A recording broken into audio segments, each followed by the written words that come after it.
The next generation consoles with the PlayStation 5 and Xbox Series X and S are here. Problem is that getting one isn't easy as of this video. If you do get one, there is a neat benefit. At least in an officially licensed capacity, your previous gen controllers will work on the newest systems. Though on Sony's side, there are some limitations. Microsoft looks to be a lot more liberal on compatibility from the Xbox One side of things.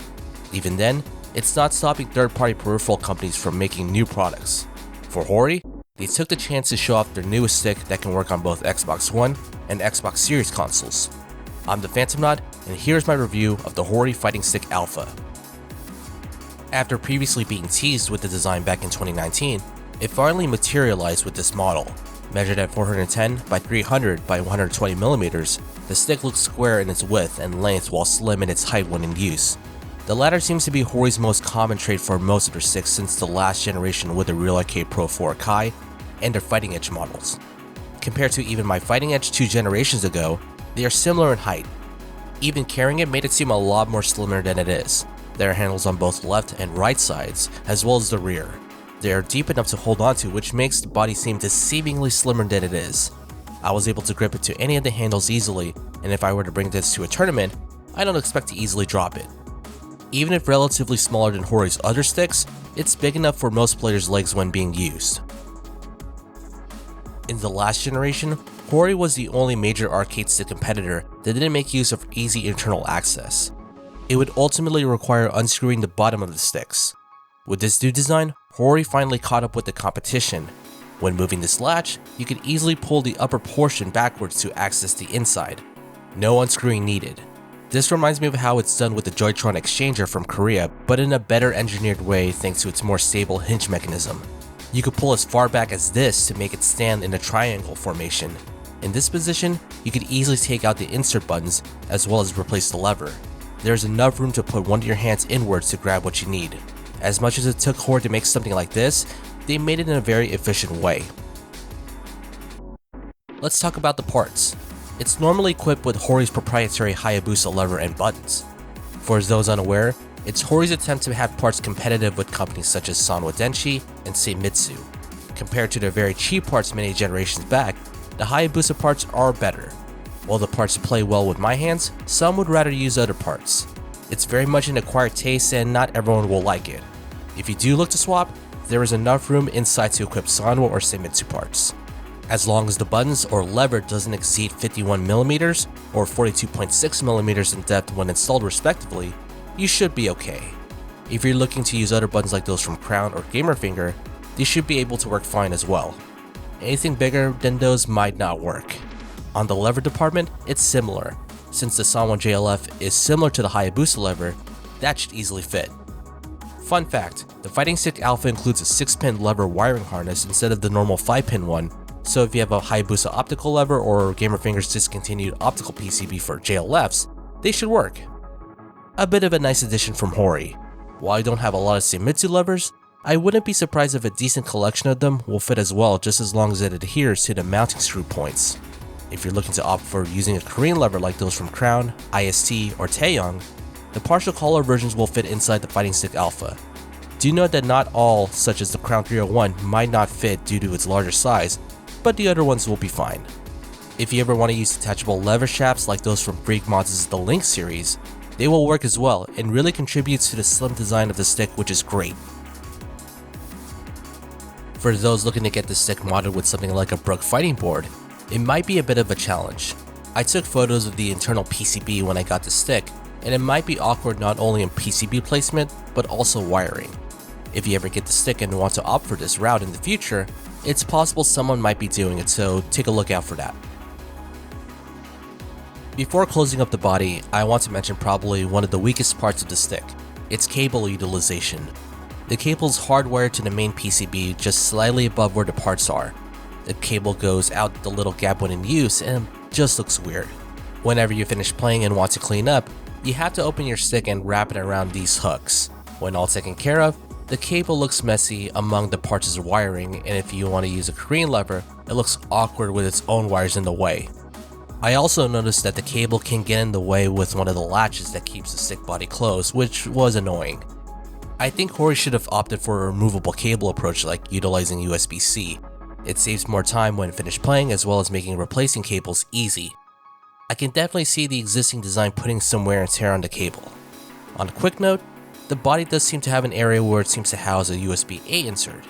I guess Hori down the line might be looking into a wireless version with a dongle. While not useful for tournament play since wireless usage is discouraged, it probably can find use in the casual market. Now taking a look at the front panel, Hori continues using the Namco arcade layout with the Fighting Stick Alpha. Lever and buttons are spread apart compared to the more closer Taito Velux layout. Also, the button design is more curved and straightened found in Taito's approach. I don't expect Hori to differentiate anytime soon. As for the other menu or start button, it can be found on the top right.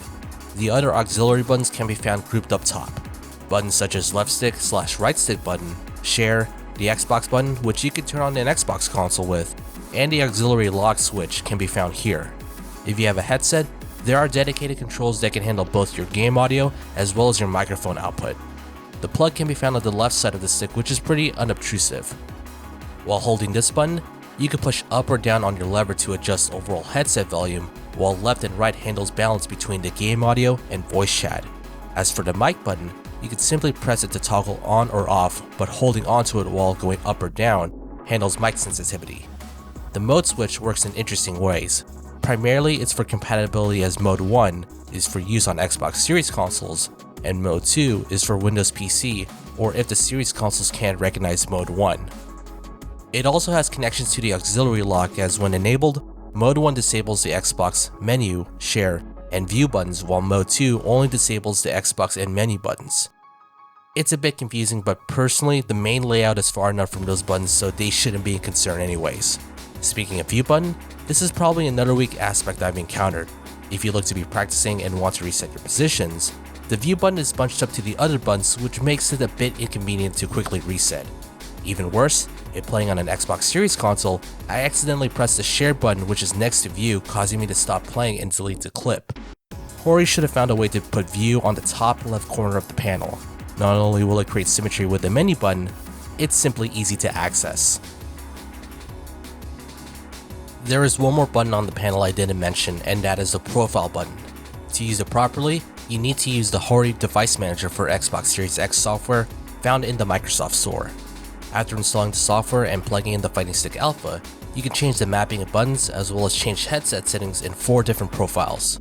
There are multiple problems when working with the software, however. Most of the navigation can only be done on your stick. You can't even use your mouse for some aspects, such as canceling your changes or even going to another profile. It feels ultimately awkward. Button mapping is only limited to the lever as well as left bumper and trigger. The former limits usage to either D-pad or left stick, while the latter buttons can be changed to the face buttons, the other bumpers and triggers, the stick buttons, directional inputs, or even disabling it. I hope Hori can find a way to allow the other buttons to be customized, because the left bumper and trigger are really not enough. I also wish they can allow the view button as an option for easier position resetting. The limitations in the software just doesn't warrant the ability to have multiple profiles. I didn't even mention audio settings because it's easier to do it on the stick. Let's get a bit more positive though with the art swapping. In this part, I already had art printed and cut, so we are reverting back to the stock art. For my custom, I used cardstock from my local FedEx office, but there are custom services that can properly print and cut your piece. To start off, open your stick and take out the parts before unscrewing these points. Afterwards, you could pull these tabs and easily take out the artwork. Then it's simply inserting the replacement and screwing back the necessary pieces. It's a pretty easy process. It's not as simple as Razer Pantera's Evo procedure, but it's enough for most folks to not have a problem.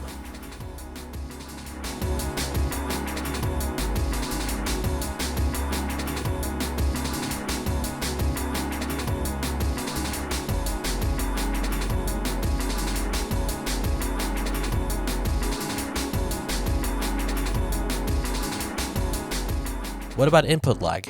If you're not familiar with my process, check out my other input lag videos or check out the link from inputlag.science in the description below on how it's done.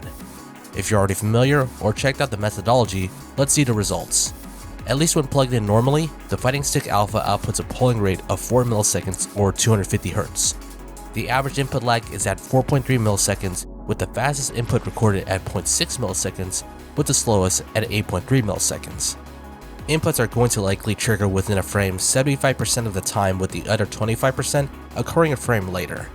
If using a program like HID USBF, you could output the polling rate at 1 millisecond or 1000 Hz. The stick when overclocked is averaging at 2.8 milliseconds, with the fastest input still at 0.6 milliseconds and the slowest now at 5.3 milliseconds. Inputs are now likely to trigger in-frame 84% of the time, with 16% a frame afterwards. It's definitely a much better improvement.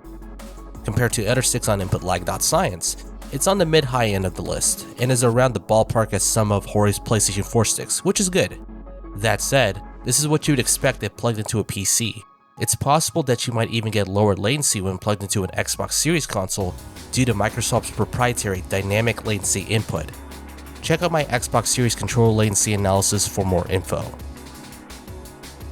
There are a couple nuanced issues in an otherwise pretty good stick with the Fighting Stick Alpha, but there is the elephant in the room: the platform it's made for. No offense to players on the overall Xbox ecosystem, but in reality, Sony took over the fighting game space with the PlayStation 4, and possibly the future with the PlayStation 5. While the Xbox One had some time as a system of choice due to games having generally less input lag and more consistent frame rates, the Xbox One was largely shunted. While Killer Instinct is a great gesture, the intentions of having the XB1 always online and the like at the time left a really bad taste in people's mouths, including that of the fighting game community. It hasn't really recovered since. While there are a decent amount of fighting games that came out on the XB1, it's not as much as what Sony provides. When offline tournaments return, owners of the stick will need to find a way to have this work on PS4 or PS5. Do look out for converters or full-on PCBs like those from Brook in the future. On the bright side is that it works on PC, so at least if you have that and a couple of fighting games, you could still make use of it. Since it utilizes an X input, it should work on most games with little to no issues.